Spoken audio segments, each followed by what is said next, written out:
And welcome back to the Michael Cohen Show on our continued journey to 500,000 subscribers. We got to get there. We got breaking news for you. So hit subscribe, watch, comment, and share because, again, the insanity, it's not stopping. Well, just this morning, 7 a.m., John Bolton's house and now his office was raided by the FBI. Trust me, I know what that feels like. Bolton, remember, was Trump's former national security advisor, but is now a staunch critic, as well as someone who's named on the enemies list. Now, while the raid is happening, literally as we speak, this morning, Trump claimed that he's not a fan of Bolton, but that he actually had nothing to do with the raid. Play the clip. No, I don't know about it. I saw it on television this morning. I'm not a fan of John Bolton. He's a real sort of a lowlife. When I hired him, he served a good purpose because, as you know, he was one of the people that forced Bush to do the ridiculous bombings in the Middle East. Bolton, he wants to always kill people, and he's very bad at what he does. But he worked out great for me because every time he doesn't talk, he's like a very quiet person, except on television. If he could say something bad about Trump, he'll always do that. But he really doesn't talk. He's quiet. Let me be very clear about something that I write about in my Substack of the day, which I called Trump's Enemies List is now on the docket. If there's one thing I've learned about President Trump, and God knows I've learned it the hard way, it's that he never forgets a grudge. He nurses it, he feeds it, he waters it like a plant until it blooms into a weapon. Retribution isn't just a theme for him, it is a religion. He campaigned on it. He promised it. And now he's delivering on it. The American people, whether they like it or not, we are witnessing what looks like when the full power of the presidency is bent not toward governance or justice, but toward settling scores. Trump turns around and he continues to attack Bolton, calling him an unpatriotic guy. Play that clip. Walk into a room with him with a foreign country, and the foreign country would give me everything because they said, oh no, they're going to get blown up because John Bolton is there. He's not a smart guy, but he could be a very unpatriotic guy. I mean, we're going to find out. I know nothing about it. I just saw it this morning. They did a raid. Do you expect? Yeah. Let me also say that Trump teased that he could be the one starting it because, well, he is the chief law enforcement officer. Play that clip. They'll brief me, probably today sometime. And the foreign minister. I tell Pam and I tell the group, I don't want to know, but just you have to do what you have to do. I don't want to know about it. It's not necessary. I could know about it. I could be the one starting it. I'm actually the chief law enforcement officer, but I feel that it's better this way. Well, I guess that's why he's wearing the hat. Trump was right about everything. Let me go on to say in my Substack, I also state, let's not kid ourselves. Trump has despised Bolton for years, called him a dope, a moron, and worse, behind closed doors. Their relationship, of course, fell apart completely when Bolton released his tell-all book after leaving the administration. And that book, filled with embarrassing stories about Trump's incompetence and recklessness, it drew Trump's fury like moths to a flame. Lawsuits flew, accusations were hurled. Trump literally even tried to block publication on national security grounds, but the courts let it through. Trump, of course, never let that go. Now, I'll tell you, we saw from Representative Krish Benorthi, who thinks that the raid was nothing but an attempt to distract from other big news of the day, of course, referring to the release of whatever Epstein file documents that the DOJ is expected to release today. Play that clip.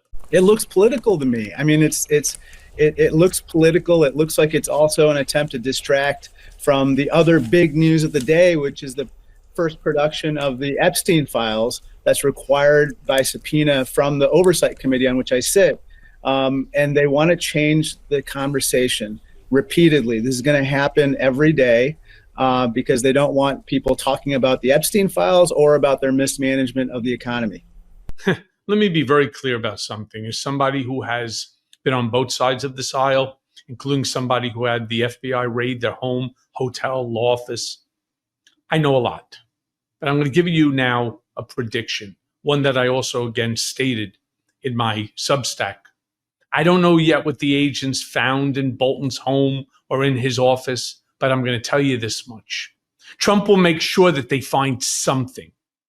Maybe it'll be in an email. Maybe it'll be a printout. Maybe it's some straight briefing document in an old desk drawer. Maybe it's nothing at all, but the narrative will be crafted just the same. The theory will be that Bolton mishandled classified material, just like Trump's Justice Department once argued against whistleblower, and you may remember her name, Reality Winner, who spent years behind bars for leaking a single document about Russian election interference. And I want to be crystal clear. If they could bury her on a single document, and I read his book. I read it when I was in solitary confinement. I've described reading that book like pulling nose hair. It's painful. Every page that you turn, self-aggrandizing. I'm no fan of John Bolton, but I promise you this. If they're able to bury her on a single document, you better believe that they can and that they're going to bury Bolton. That's my prediction. And you know who actually agrees with that? Representative John McGuire said he was actually glad that Trump was going after John Bolton. Play that clip. You have, we all who've done this a long time know about classified documents, how to handle them. Just your initial reaction to the breaking news that the FBI is currently raiding John Bolton's home in Bethesda, Maryland. Well, I'm glad that we have adults in the Trump administration, Kash Patel, Tulsi Gabbard. The Republicans have been just crying out for accountability. They've been getting away with lawlessness and lawfare and everything else, and no one is above the law. I think that tweet sums it up. No one's above the law, and I'm glad they're going after him. Yeah, this is going to be an interesting one. I think we're going to be hearing a lot more from this throughout the day, and I'm looking forward to it. But well, some people are always above the law. Now, while the raid is supposedly part of a criminal investigation into the potential mishandling of classified information, I do want to show you a few clips of Bolton that are resurfacing after the raid began this morning. On August 15th, Bolton said Trump looked tired while meeting with Putin. Play the clip. Putin achieved most of what he wanted. Trump achieved very little. And I will say one other thing. I thought Trump looked very tired up there. I mean, very tired. Not disappointed, tired. And we'll have to reflect on what that means. Vladimir Putin said it. Yeah. And 10 days ago, literally 10 days ago, Bolton was asked about being on Kash Patel's enemies list. Play that clip. So I before you go, we're about to talk about Trump's retribution campaign we're seeing at the FBI and the Justice Department. You're obviously on his enemies list, at least Kash Patel's enemies list.